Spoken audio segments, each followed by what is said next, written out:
Buenas noches, maestro. En esta presentación le vamos a explicar la práctica de laboratorio que nos dejó acerca de oscilaciones y sonido. Nuestro equipo está conformado por Alexa Canché, Osvaldo Chan, Carolina Garma, Guillermo Montes de Oca y yo, Alan Peraza. Bueno, el primer experimento es el péndulo.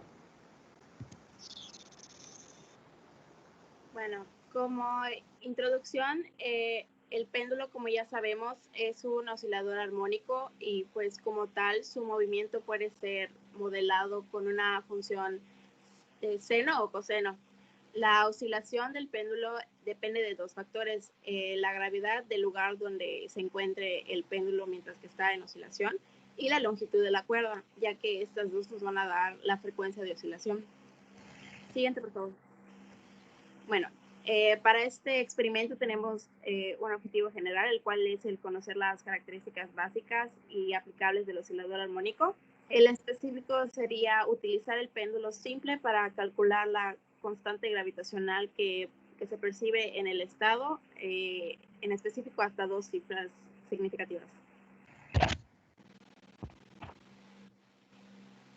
Bueno, pues la lista de materiales son una cuerda, un cordel o un alambre, si es posible que sean delgados. 5 objetos, en nuestro caso utilizamos 3 pelotitas que tienen la misma masa, una figurita de corazón de plástico y una cuenca de una pulsera. Una cinta métrica y una estructura para que se puedan colgar estos péndulos.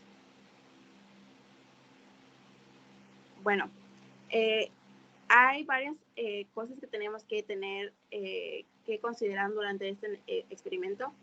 Tenemos que saber que el péndulo simple se define como una partícula de masa m que está suspendida en un punto O, como podemos ver en la figura, por un hilo que tenga una longitud L y de una masa despreciable. Las fuerzas que van a actuar sobre la masa en específico son dos, el peso y la tensión T del hilo. Cuando el ángulo θ es pequeño, entonces el seno de θ se debe aproximar a θ. Estamos hablando de aproximadamente de como unos 10 grados.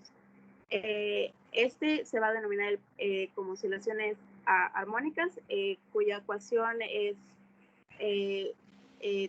θ es igual a θ sub índice de 0 de seno de omega t más phi. Con las dos fórmulas para frecuencia angular sería omega cuadrada es igual a gravedad entre longitud, y la de periodo está denominada como t es igual a 2pi por la raíz de L entre G.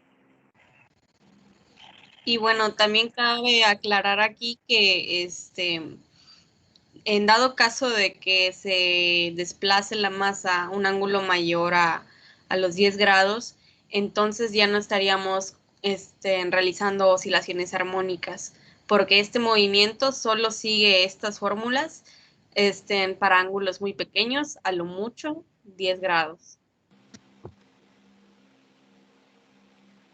Bueno, para realizar el cálculo de la gravedad de la Tierra, tenemos que partimos desde la ecuación del periodo para osciladores armónicos, como ya habíamos visto. Podemos llegar a la ecuación de una recta para poder graficar este experimento. Para saber medir y conocer realmente la gravedad. Por lo tanto, vemos que dada la fórmula de la recta, necesitamos conocer el periodo y la longitud de los péndulos para que solo quede la gravedad como incógnita. Aquí podemos ver cómo vamos desarrollando para que al final tengamos esta fórmula de L es igual a gravedad por T entre 2pi, todo eso elevado al cuadrado. Y esto nos va a dar casi la misma forma de una recta. Bueno, aquí podemos ver, tenemos un visual de el peso que tienen los objetos que escogimos y el largo de los hilos que ya habíamos visto previamente. Siguiente.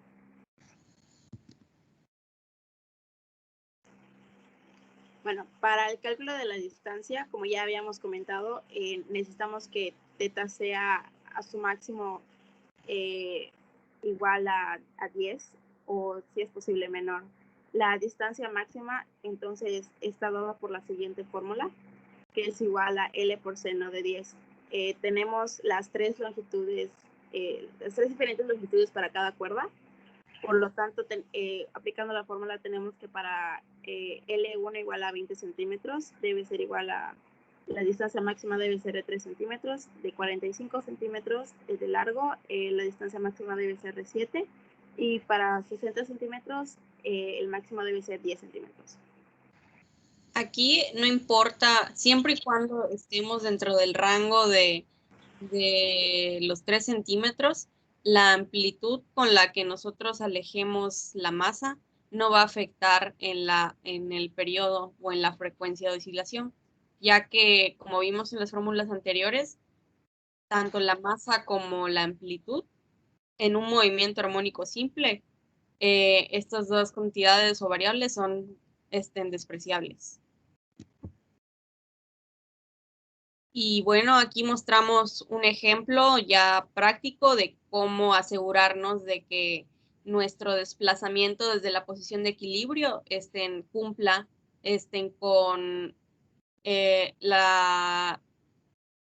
la condición de que tiene que ser menor, ¿no? En este caso fue para la masa amarilla y en este caso fue para la longitud de 45 centímetros y vimos que la distancia máxima a la que se podía alejar la masa era de 7.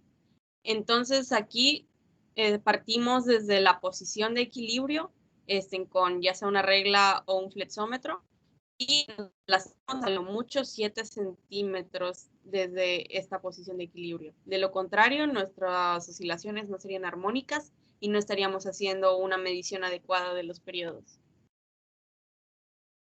Bueno, en cuanto al procedimiento que llevamos para realizar las mediciones fue el siguiente. Colgamos el péndulo en una estructura, en este caso fue un atril, y esperamos a que esté en su posición de equilibrio. Después desplazamos el objeto, como les comenté anteriormente, a una distancia a lo mucho de L seno de 10 grados desde su posición de equilibrio. Luego procedemos a soltar el objeto y empezar con el timing. Y para asegurarnos de que las oscilaciones sean lo más acertadas posibles, vamos a contar 20 oscilaciones antes de parar el reloj. Cabe aclarar que una oscilación se da cuando el objeto vuelve a su posición inicial. En este caso, cuando la pelotita vuelva al lugar donde nosotros la soltamos, ahí se va a contar una oscilación. Entonces, este movimiento se tiene que repetir 20 veces antes de detener el reloj. Y luego de que detienes el reloj, apuntas el tiempo que tomó y mediante la siguiente fórmula, 20 entre el tiempo medido a la -1, obtenemos el periodo de esa medición. Aquí podemos ver un pequeño video de cómo se hace esa toma de mediciones. Solo permítanme darle clic. Aquí podemos verlo. Lo alejamos 7 centímetros y soltamos. Y cada vez que se acerca a los 7 centímetros es que hacemos un conteo. 1, 2, así hasta el 20.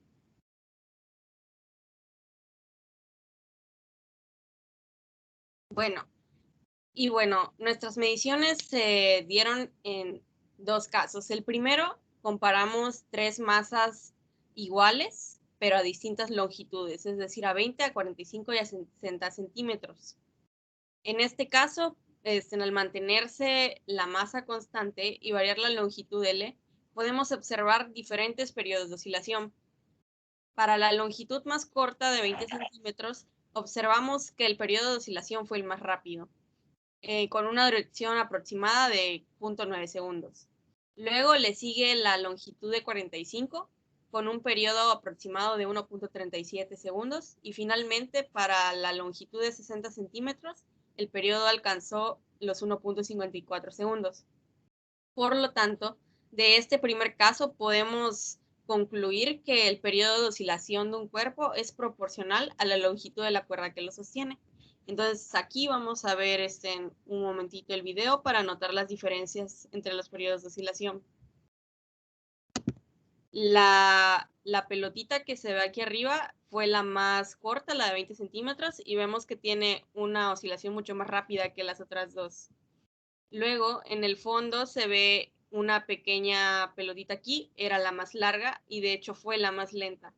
Y luego vemos una tercera, que es la que se encontraba a un punto medio de las dos, en tanto a longitud como a tiempo.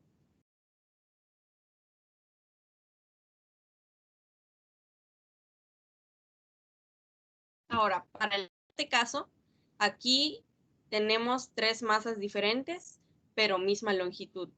Entonces, al mantenerse la longitud constante y la masa diferente, notamos que la diferencia entre los periodos de oscilación fueron muy, muy poquitos. De hecho, para la masa más pequeña de 1 gramo, el periodo registrado fue de 1.3 segundos. Para la masa de 6 fue también de 1.3, 1.4 a lo mucho. Y para la masa de 22 gramos, es decir, la más pesada, la amarilla, se anotó un 1.41 segundos. Por lo tanto, de este segundo experimento podemos concluir que el periodo de oscilación no depende directamente de la masa, porque aquí solo fueron 3 pesos diferentes, pero misma longitud. Entonces, solo depende de la constante de gravedad y de la longitud de la cuerda que lo sostiene, porque en este caso, al ser las 3 cuerdas iguales, los periodos también fueron muy iguales. Entonces, aquí podemos decir que la masa se demuestra que es despreciable. Entonces vamos a observar en un momento el video de este caso.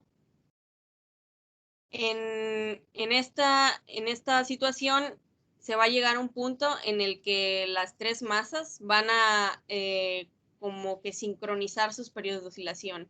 Se supone que son los mismos, pero se encuentran en desfase porque iniciaron en momentos diferentes. Sin embargo, aquí ya podemos ver cómo se empieza a describir la forma, una forma de onda. Y luego un poquito más adelante vemos que ya como que se emparejan y todos están como que en la sintonía. Y luego de esto se vuelven a desemparejar. Pero pues con esto demostramos que los periodos son bastante similares. Y bueno, en conclusión, amplitud y masa importan a la hora de calcular la frecuencia y el periodo de oscilación. La respuesta es no. Desde el momento en el que vemos la fórmula, nos damos cuenta de que solo hay dos variables, la longitud de la cuerda y la gravedad. Y en este caso, al estar en el planeta Tierra, nosotros manejamos la gravedad como una constante. Entonces, mientras el ángulo θ sea menor a los 10 grados, será un movimiento armónico simple y el periodo de oscilación no depende directamente ni de su masa ni de la amplitud, sino de la constante de gravedad del lugar en el que estemos y de la longitud de la cuerda que lo sostiene únicamente. Y bueno, en esta tabla pues tenemos el registro de todas las mediciones que realizamos. En total se hicieron 25 observaciones, 5 para cada longitud de cuerda. Y aquí apuntamos 20 oscilaciones, el tiempo que nos tomó esas 20 oscilaciones, el periodo obtenido con la fórmula que se mostró anteriormente. Y finalmente, la última columna es la que vamos a usar en nuestra gráfica para obtener la constante de gravedad. Y bueno, esta siguiente tabla, en todas las mediciones fueron a una longitud de 45 centímetros y lo que varió fue las masas. Y este fue de hecho para el caso número 2, en el que demostramos que los periodos de estas tres masas, aunque eran diferentes, fueron bastante iguales. Y en promedio de esos tres registros obtuvimos que el periodo a 45 centímetros es de aproximadamente de 1.37 segundos. Y aquí lo que les comentaba, tenemos una gráfica de la longitud de cuerda en función de el periodo al cuadrado sobre 2pi. Y vemos que tiene una forma similar a la de una recta de la forma y igual a mx más b. Entonces, si hacemos las analogías, L es y la G es la M y la X es todo lo que está dentro del paréntesis al cuadrado. Entonces, aquí arribita podemos ver la ecuación de la recta resultante y vemos que obtuvimos una gravedad de 9.53, que es bastante cercana al estándar de 9.81, que es el mundial. Esto se puede deber a diversas variaciones, desde el momento de la medición, a las condiciones del lugar, al error humano y a la locación geográfica. Aún así, fue un resultado bastante cercano y estamos satisfechos. Y pues en conclusión de este primer experimento del péndulo, aprendimos dos cosas muy importantes del movimiento armónico simple. La primera es que solo existe para péndulos menores a los 10 grados y que esto no depende ni de la masa ni de la amplitud. Como segundo punto, comprobamos que efectivamente es posible calcular la gravedad de la Tierra a través de solo las oscilaciones y los periodos. Y bueno, también los resultados, como les comenté, fueron muy prometedores. Aunque no fueron exactos, podemos atribuir esas pequeñas variaciones a medición o condiciones del lugar. Y pues en general fue una actividad bastante divertida, puesto que pues tuvimos que emplear nuestra creatividad para saber cómo armar la estructura con los objetos de nuestra casa, y también pues pusimos en práctica la capacidad de concentración para tomar las mediciones. Y esto fue todo del experimento número 1. Ahora vamos a proceder al número 2. Bueno, para el experimento número 2 de las copas, pasa a los objetivos. El objetivo general va a ser aplicar el concepto de la onda estacionaria y la resonancia mediante las vibraciones de la copa que se van aplicando en las paredes. Y los objetivos específicos es observar y describir las vibraciones en una copa y cómo estas son estacionarias. Y también observar y describir las vibraciones de la copa, cómo se transforman en sonido y pueden producir una resonancia en una segunda copa. Las ondas mecánicas son la propagación de energía a través de un medio en sí, y pues de las ondas podemos destacar tres propiedades exactamente, que es la reflexión, cuatro. La reflexión, la superposición, la interferencia y la resonancia. Las vibraciones de objetos se pueden hacer vibrar, las vibraciones de objetos pueden hacer vibrar las moléculas de aire y así producir ondas de sonido, tal como es su caso en las amígdalas de la bota. Al frotar una copa, la fricción del dedo con la boquilla hace que la copa vibre, y con la fricción adecuada se pueden producir ondas estacionarias y hacer que se produzca un sonido característico que es su frecuencia natural. Pero por otro lado, si un cantante de la ópera puede hacer que la copa vibre a su frecuencia natural y lograr romperla, esto es debido a que se logra hacer una resonancia con la frecuencia natural de la copa. Lo mismo sucede con otros sistemas en los que si una fuente externa hace oscilar un objeto muy cerca de su frecuencia natural, se producirá una resonancia. Y pues al frotar las copas, como ya mencioné, generamos las ondas estacionarias y podemos considerar el fondo de la copa como el nodo y la parte de arriba como el antinodo. Al frotar la copa, cuando esta está vacía de manera adecuada, la copa va a vibrar y va a producir el sonido de su frecuencia natural. En cambio, si se cambia la frecuencia del nodo con el agua, por ejemplo, la frecuencia producida por la copa al vibrar es más grave, por lo que nos podemos encontrar con otros modos de vibración. Entonces, ¿cuál sería la diferencia entre obtener las ondas estacionarias y romper la copa con la voz de una cantante? Ambos efectos, un roce periódico y la voz de un cantante, producen la copa de una resonancia, ya que vibran a la misma frecuencia natural. Sin embargo, al rozar la copa, esta no se romperá, ya que solo estamos dando golpes periódicos que hacen que la copa vibre. Por otro lado, la voz del cantante a la misma frecuencia por un tiempo prolongado, ahí provocará una resonancia que con el paso del tiempo será cada vez más intensa, hasta que el vidrio que compone la copa ya no soporta debido a su rigidez y no soporta la amplitud de la vibración, que cada vez se hace más grande hasta que finalmente vence y se quiebra. Y pues para los materiales, utilizamos 2 copas de vidrio iguales, agua, un palillo de dientes, un pedacito de papel de hoja, azúcar, sal, arena de mar, todo es igual. Entonces, y también utilizamos la aplicación de medidor de resonancia, digo, de frecuencia. Entonces, para el procedimiento, utilizamos 2 copas vacías y pues pusimos hicimos que vibre al frotar las copas.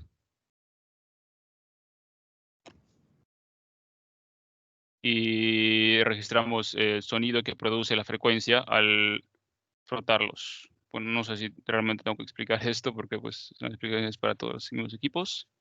Lo registramos y los resultados que nos dio para cuando estaban llenas de agua, las copas, 945 Hz cuando estaba a un cuarto de llenado, a 904 Hz cuando estaba a medio de llenado, 732 Hz cuando estaba a 3/4 de llenado y 538 Hz cuando estaba casi a tope.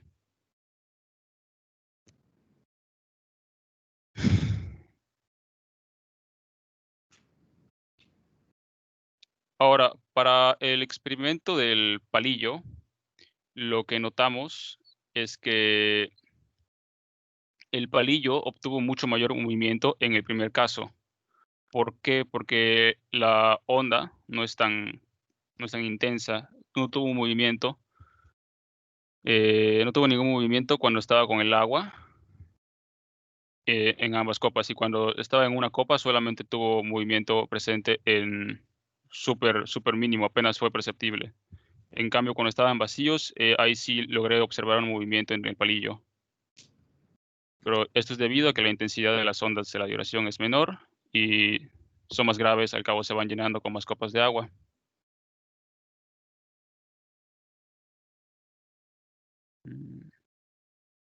La siguiente, a ver, pon el video.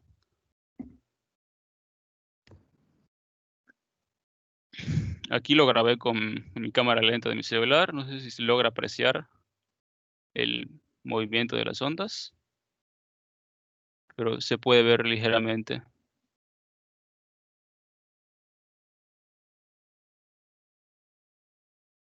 Okay, dale la siguiente.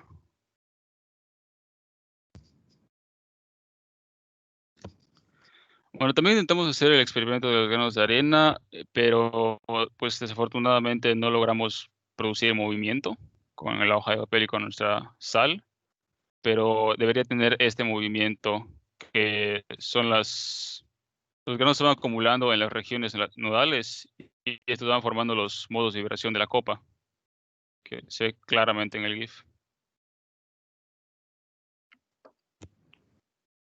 Y pues bueno, de conclusiones, en este experimento demostramos cómo varía la frecuencia emitida de las copas con diferentes volúmenes de agua. Y estos sonidos son emitidos por la fricción de nuestro dedo en la boca de la copa. Y esto causa que los lados transmitan la frecuencia en particular, pero al aumentar el agua disminuimos su transmisión y, ¿sabes? Comprobamos visualmente que el movimiento mediante ondas sonoras con el ejemplo del palillo. En cuanto más baja la frecuencia, más difícil nos será ejercer movimiento en el palillo o en los granos de arena.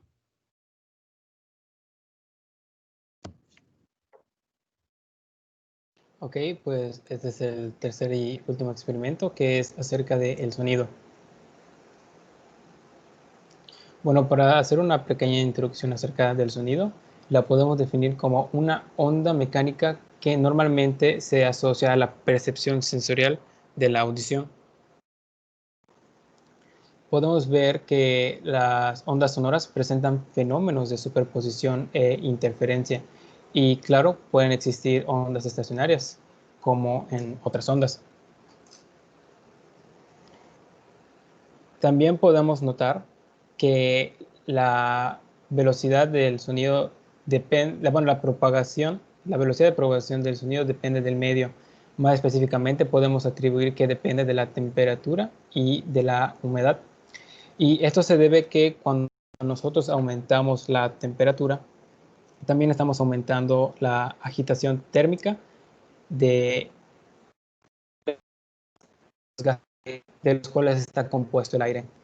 Eso pues es como que un medio que favorece que se propague la vibración. Entonces tenemos dos objetivos. El general es aplicar el concepto de la onda estacionaria y resonancia mediante las vibraciones en una columna de aire. Y más específicamente queremos utilizar una columna de aire para determinar la velocidad del sonido en un día específico. Bueno, las condiciones del día se van a dar más adelante en el experimento para que puedan ver pues, los posteriores resultados. Como materiales utilizamos un vaso largo, que es el que sirve como un tubo sonoro, un vaso de tamaño regular, una manguera y por supuesto agua. Bueno, acerca de los tubos sonoros, podríamos de una vez decir que existen dos tipos de tubos sonoros, tubos cerrados y tubos abiertos. La foto que están viendo en este momento hace referencia a los tubos cerrados, en el que tenemos como que una parte abierta y una cerrada. La parte cerrada funciona como un antinodo y la parte abierta funciona como nodo, muy distinto a los tubos abiertos en el que tenemos dos nodos. Entonces, los tubos sonoros son aquellos que contienen pues, una columna gaseosa capaz de producir sonido. El cuerpo sonoro es la columna gaseosa, en este caso pues el aire que tenemos adentro, no es el tubo que contiene los gases o el aire en este caso. Estos dos tubos, como había mencionado, pueden ser cerrados o abiertos. Sí, solo una pequeña corrección aquí. Los nodos de los tubos sonoros son los que se generan por la parte cerrada, mientras que el vientre o el antinudo es el que se produce en la parte abierta. Aquí hay una imagen pues, de los tubos abiertos. Aquí podemos notar una diferencia con los tubos cerrados. Si recordamos, en el modo fundamental de los cerrados, la longitud de onda era 4 veces L. En cambio, con los tubos abiertos, esta longitud se vuelve 2L. Entonces hay que, en este experimento, tener muy presente que nuestro vaso va a funcionar como un tubo cerrado y por lo tanto el cálculo del lambda no va a estar dado por 2L como normalmente se haría, sino por 4L. Bueno, entonces para realizar nuestros cálculos nos basaremos en la fórmula que podemos ver a continuación, donde C es la velocidad del sonido y T es la temperatura en grados Celsius.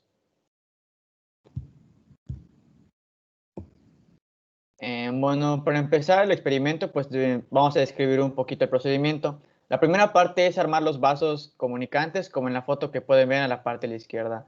En el documento, pues tenemos un video tutorial. Sin embargo, aquí podemos ver claramente la disposición que deben de tener, en la cual vamos a tener un vaso estático que sería el de la derecha y el móvil que sería el de la izquierda, con el que vamos a poder modular la cantidad de agua que tenga, ya que va a ir pasando por la manguera. Bueno, en esa parte, una vez armado y habiendo probado su funcionalidad, se procede a usar el generador de frecuencias descargado en el celular. Empezarás con una frecuencia de 600 Hz y con el agua casi al borde de la yarda o florero. Acercarás el celular con el sonido a los 600 Hz y lo dejarás lo más estático posible cerca de la boquilla del florero. Posteriormente, harás bajar el nivel del agua hasta encontrar donde el sonido se hace máximo. Igual puedes usar el mínimo, pero hay que interpretarlo. Y hay que registrar la distancia donde se cumplió esta condición. En el paso 3 hay que tratar de hacer bajar más el nivel del agua y encontrar otro punto donde el sonido sea máximo. Y pues por lo mismo hay que registrar las mediciones de las distancias obtenidas. Hay que repetir el procedimiento anterior, pero ahora con otras frecuencias.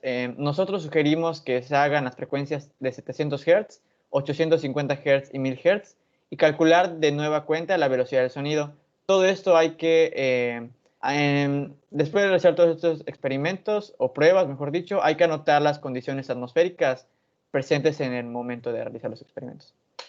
Y bueno, antes de continuar, el compañero Guillermo nos va a hacer una rápida replicación del procedimiento a llevar para tomar los registros de este experimento.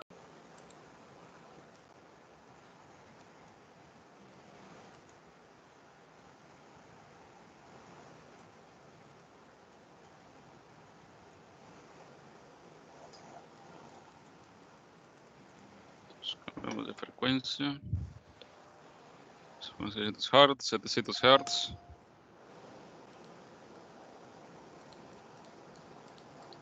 Voy a acercar el micrófono para que lo oigan.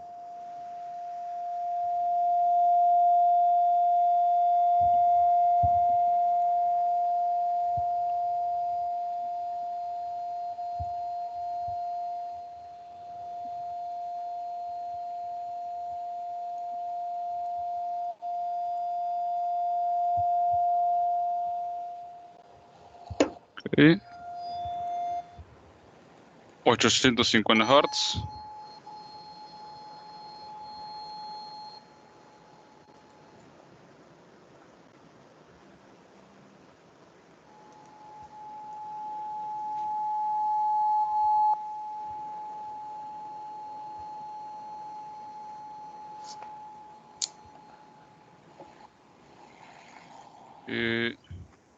Poner 1000.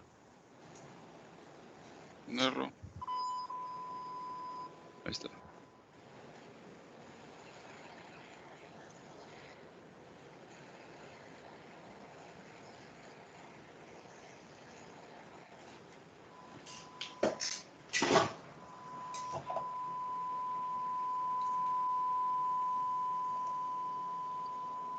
Ahí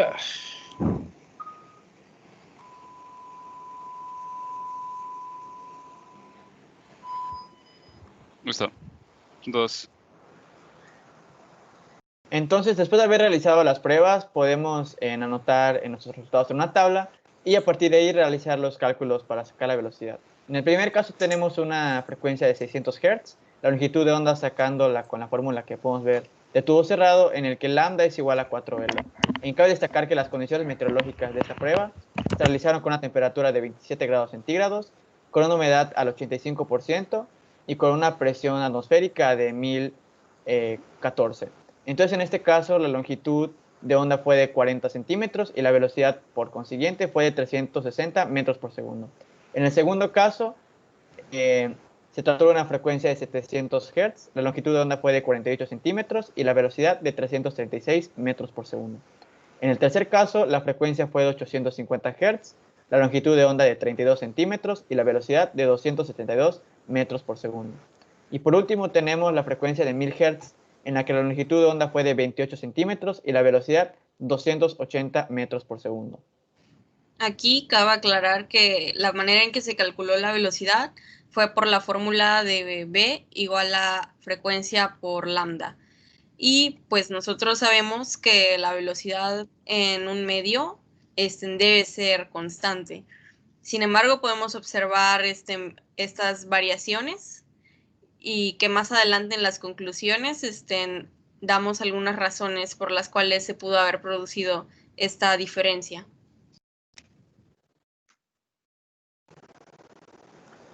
Pues antes de las conclusiones, pues hay una pregunta y es que si creemos que los factores como la humedad y la temperatura pueden afectar las mediciones y por qué.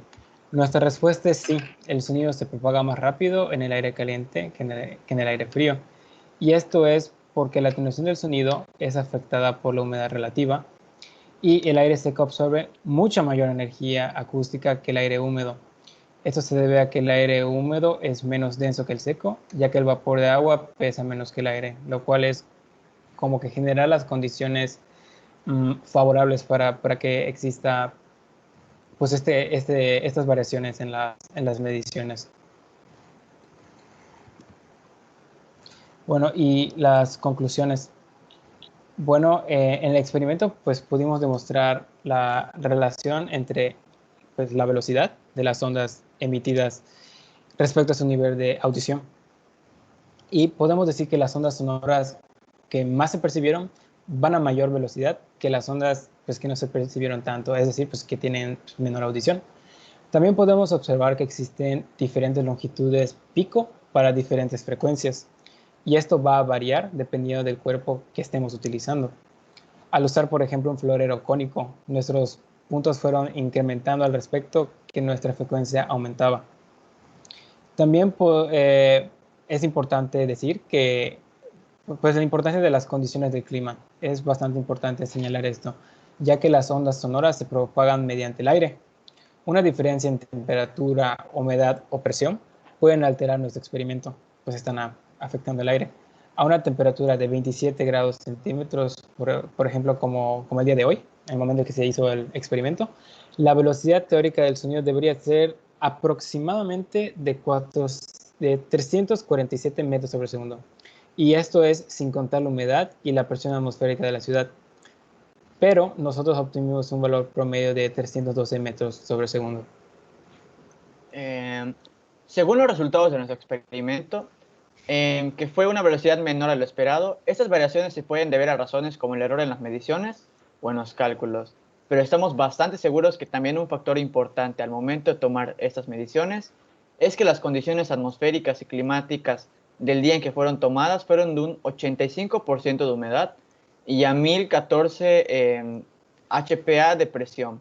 Quizá esto fue lo que haya influido en nuestros resultados de manera significativa, ya que la fórmula empleada para calcular la velocidad del sonido no contempla las variables de humedad y presión. Aún así, nos sigue causando algo de ruido, puesto que a mayor humedad, mayor velocidad del sonido, y sin embargo obtuvimos un valor bastante bajo y estamos conscientes de ello. Y pues esto fue todo de nuestros 3 experimentos. Muchas gracias y hasta luego. Mucho gusto, buenas noches.